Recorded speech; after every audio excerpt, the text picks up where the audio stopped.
a esta hora. Doctor, ¿cómo le va? Bienvenido otra vez. Santiago, ¿cómo le va? ¿Qué tal? Muy buenos días, ¿cómo están? Muy buenos Muy bien días. por aquí. Bueno, en principio poder conocer cuáles son los síntomas de alerta o de alarma para tener en cuenta cuando hablamos de un ACV. En este caso también hay que poner en contexto, me parece, que ella es boxeadora. Exacto. Los boxeadores tienen posibilidad, debido a los traumatismos repetitivos, de presentar un accidente cerebrovascular. Es cierto que el accidente cerebrovascular en los boxeadores es fundamentalmente de tipo hemorrágico.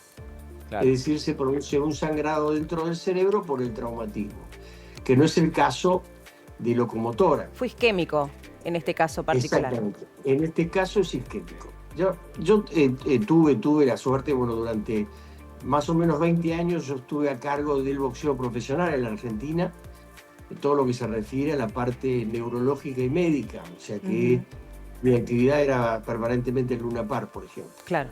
Pero en el caso de los boxeadores también hay que tener en cuenta que pueden tener un accidente cerebrovascular de tipo isquémico. ¿Por qué?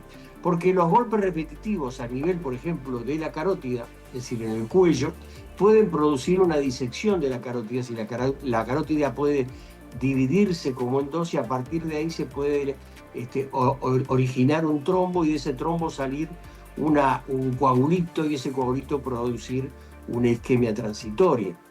También hay que tener en cuenta que los golpes repetitivos en el pecho pueden producir arritmia cardíaca y la arritmia cardíaca también puede producir una ACV, que cuando el boxeador pasa por un periodo de entrenamiento fuerte, además un boxeo también, una actividad de boxeo también importante, puede producirse deshidratación y también una ACV. Eso en cuanto a los boxeadores en general. Ahora, en cuanto a todo el mundo, tenemos sí factores de riesgo y hay que tratar de usar esos factores de riesgo para prevenir, porque los ACV con el aumento de la expectativa de vida han aumentado muchísimo en los últimos años. ¿Y cuál es? Sí.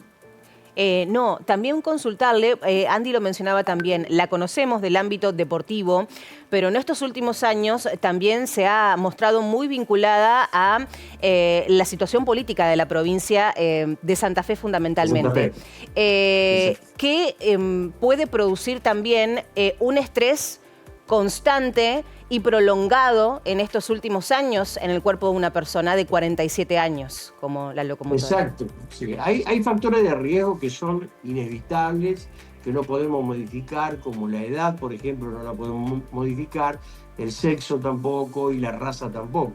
Es decir, por ejemplo, la ACV es más frecuente en la raza blanca, no tanto la raza negra. La edad también es un factor predisponente.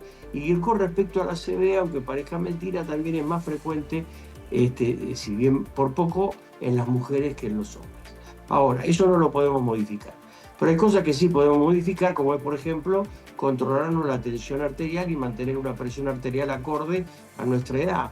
Últimamente, en los últimos consensos, se aconseja no tener más de 140, 80 o 135, 80 como presión arterial básica, por ejemplo. Eso lo podemos controlar. ¿Y ese control cada cuánto, doctor? ¿Cada cuánto es recomendable hacerlo? Para aquellas personas que no tienen patología, una vez por mes es necesario controlarse la tensión arterial. Una vez por mes. Exacto. Bien. Otra de las cosas a controlar, que es algo importante, es si uno tiene aumento de la glucemia, si es diabético o no. Porque la diabetes es una enfermedad silenciosa que al principio no provoca síntomas, o uno no le da mucha bolilla a los síntomas, y es un factor predisponente para tener una ACV que produce trastornos en la microcirculación cerebral, además que en la circulación general, pero la parte cerebral también es fundamental. O sea que la diabetes es otro factor de riesgo. Por supuesto, el aumento de las grasas, tanto del colesterol y de los triglicéridos, también es un factor de riesgo que tenemos que evitar.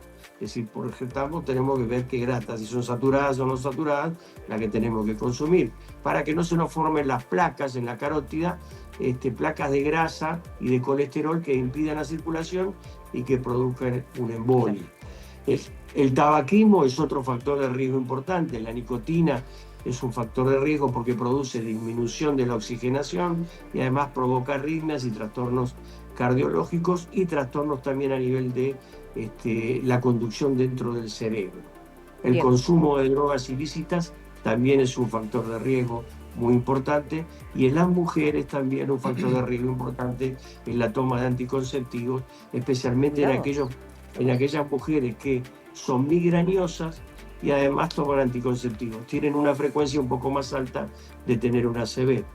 Y como vos bien dijiste, el estrés es un factor muy importante. Quedaría la sensación, doctor, yo no soy especialista apenas uno es comunicador social, ¿no? Periodista deportivo, pero daría la sensación de cómo la veía uno a locomotora tan bien entrenada físicamente, tan bien preparada, que este incidente lamentable viene por el lado de algún cuadro de estrés, ¿no? Aparentemente vendría por ese lado, pero bueno, uno nunca sabe, ¿no? No se sabe exactamente si es así. Y si tiene que ver... O sea, es indudable, como vos decís, que el factor de estrés es muy importante.